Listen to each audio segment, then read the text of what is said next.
What's up guys, and welcome back to the Bonsai-En YouTube channel. I'm Josh, and today we're going to be showing you how to air layer a bonsai. So if you want to learn about that, then stick around.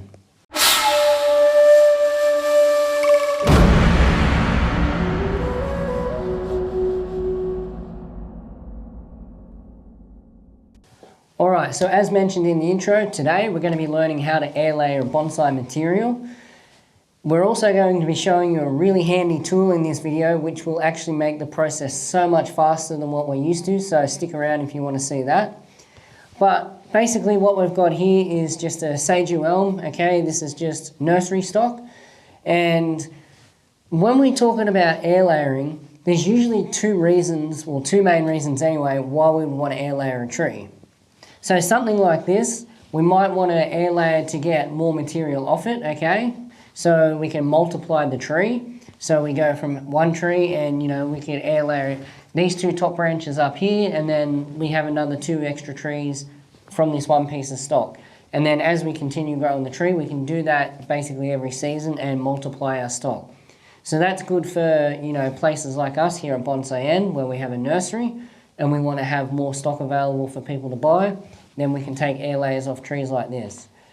The other main reason that you'll find that people do this is for shohin material. Now, air layering for shohin material is actually really beneficial because say that we take an air layer from here, okay, we can get material that's, this stuff here is a little bit thin, okay, so I'd probably use something a bit thicker than this for if I was going to create a shohin tree. But you can get a fairly thick trunk to start off with, okay? And then when the new roots grow around the base, one, you can have a thick trunk with a small amount of roots, and two, you can control those roots from the get-go. So what this allows you to do is create a really high quality nabari on that little shohin tree straight from the get-go. And even with the air layering for stock, you get that same benefit of being able to control that nabari straight from the get-go. So those are the two main reasons why we might air layer. So what we're going to do now is go through and talk about the steps of air layering and some things to consider when we're doing it, and show you how to get this done. Alright, so one of the first things that we want to consider is whether the stock is ready to be air layered or not. So right now here in Australia, we're in our last month of spring currently. Now we had a bit of a slow start to spring this year. We really, for the first month, even month and a half, we didn't really have spring weather. So we usually do it around this time anyway. This is a good time for it. But what we're looking for is all the new growth that this tree's put out, we want that to have hardened off, okay? So we don't want to do this before the buds shoot. We don't want to do this while the buds are still, soft and fleshy as they've just shot out. We want to make sure that they've hardened off for the most part, because when we make that cut and that air layer, we're going to be relying on the sugars that the foliage is creating to grow that new root system. So we want to make sure that the tree is healthy, it's got a good amount of foliage on it, and all that has been hardened off. So the next thing we're going to consider is where we're going to take the air layer on the tree. So for this particular piece of stock, as we're growing it here in the nursery, and right now I'm strictly just talking from a nursery point of view, if you had this stock, you might want to, move straight into working it as a bonsai. So where you air layer, you might choose a different spot. But for me, I want to take this bit off here, okay? So it's nice and thick up here, okay? And I'll bring the camera in closer in a minute so we can, see this a little bit better. But up here, we've got a nice thick section, okay, and then it tapers off a little bit up here. We've got a little bit of movement here. So right underneath that movement is where I'm going to want to do that air layer. So we don't want to do, say, the air layer down here, because we'll have this long straight section up here before we hit up here. So right after this first bit of movement, if we can get the air layer there and a set of roots just here, we're starting off with a great piece of stock, because we're going to have our root flare and then a little bit of movement instantly, okay? So once I take that off the tree, I may even, propagate this little branch off the side here, okay? And then we'll use this one down here as our new leader. and then we'll keep continuing to grow the tree. We'll thicken up the trunk. You know, we'll get this new leader. Next year, we might even be able to air layer some more stuff off it as it continues to grow. Because this is a, you know, fairly small piece of stock right now, so we're going to want to thicken it up a bit. But I'll bring the camera in now. I'll put a white backdrop behind it, and we'll have a look at where we're going to air layer this tree.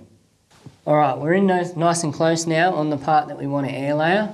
So as mentioned, this is the branch here that we're wanting to air layer off the tree. So if I just spin it this way a little bit, okay, and we get that into the foreground there, move some of this foliage out of the way. As you can see, here's that little bit of movement I was talking about. Now it's not much, but it comes up and then it moves off this way a little bit.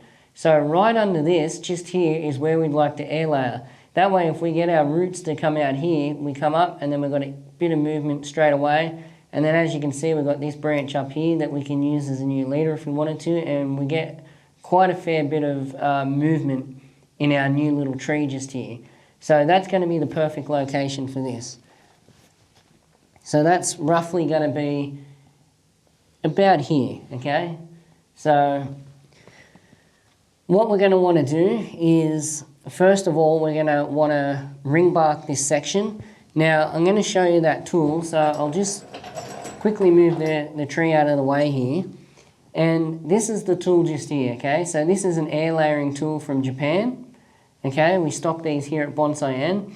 So traditionally what you would have to do is you would have to get your grafting knife, okay? You'd have to get your grafting knife and you'd have to make a cut all the way around here and another cut up a little bit further, and then you'd have to, you know, slice down this way and then try and peel all the bark off, and you know, all that takes a fair bit of time, especially if you're trying to do a lot of trees all at once.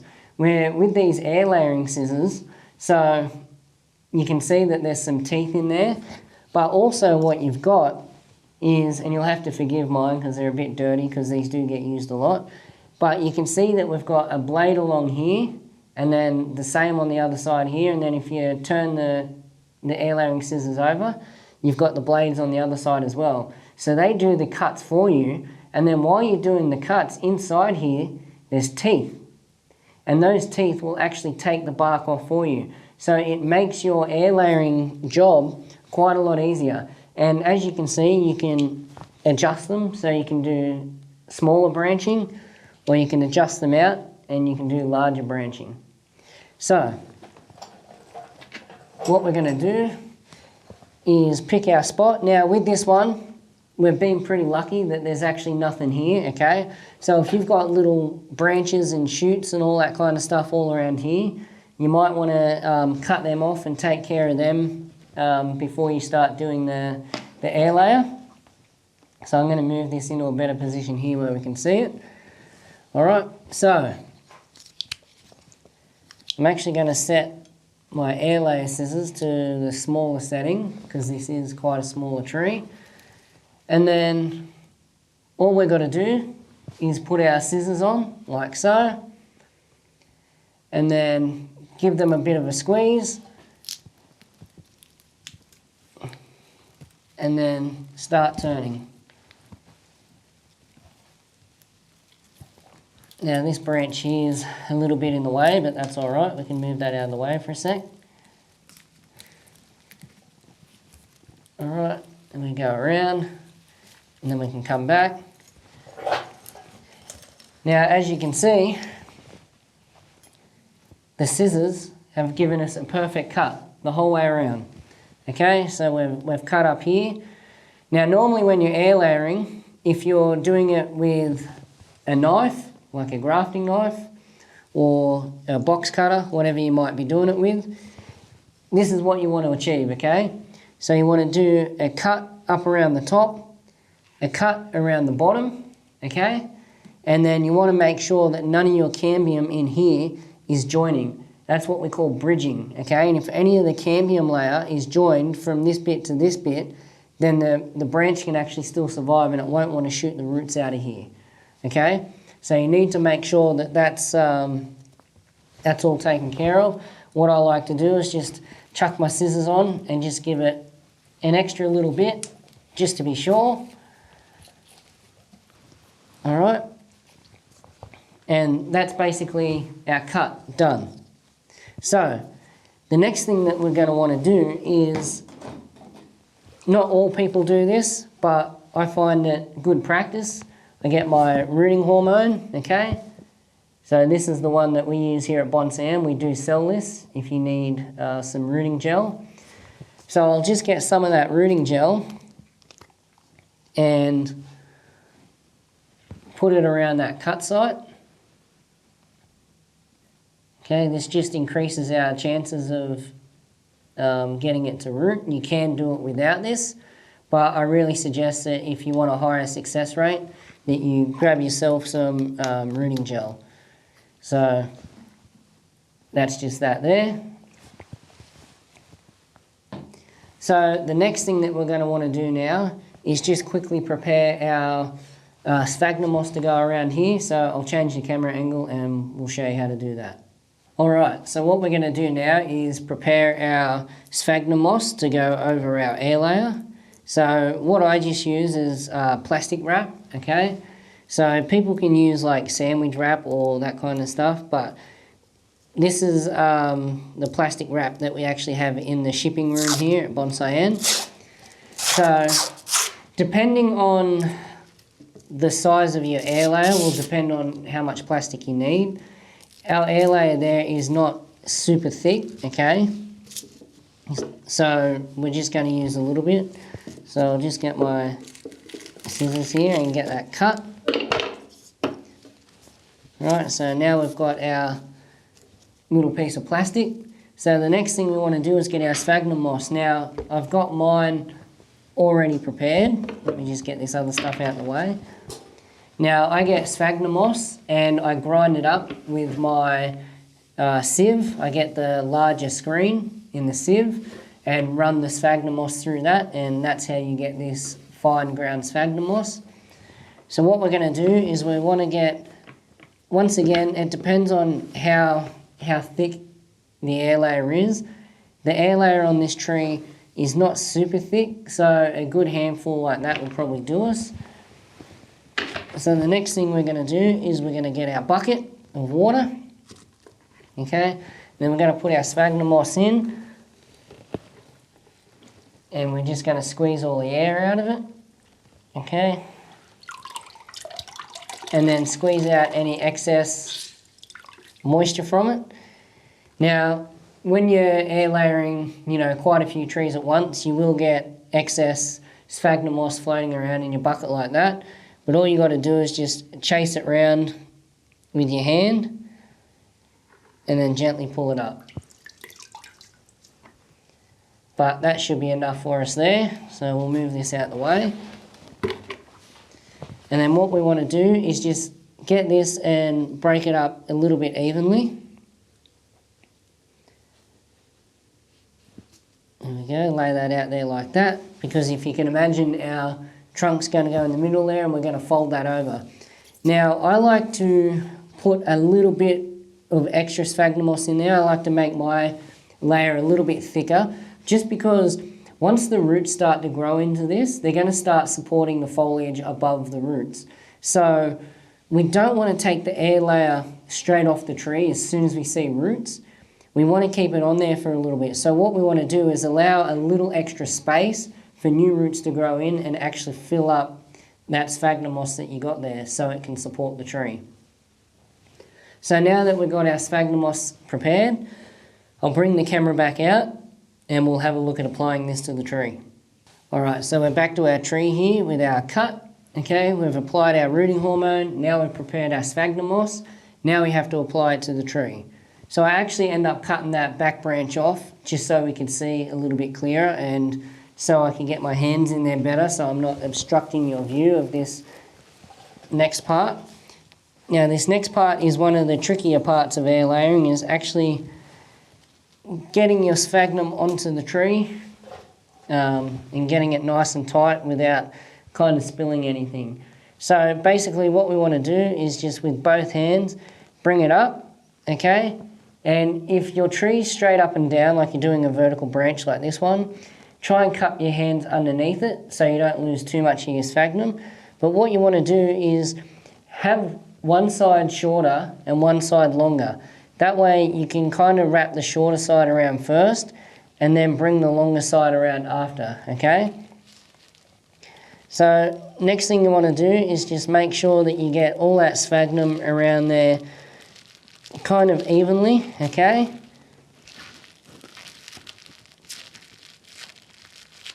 Here we go. We're starting to get that around the branch nice and even. We've got an even amount of sphagnum moss either side. We want to make sure that it's touching our air layer the whole way around. And now we can start to bring our plastic around nice and tight. Like so. And it doesn't matter if you've got some sticking up out of the top like this.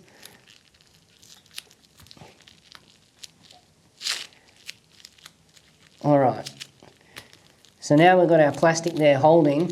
One thing that I do suggest when you're putting your air layer on is try and leave somewhere in the top to get some moisture into there, okay?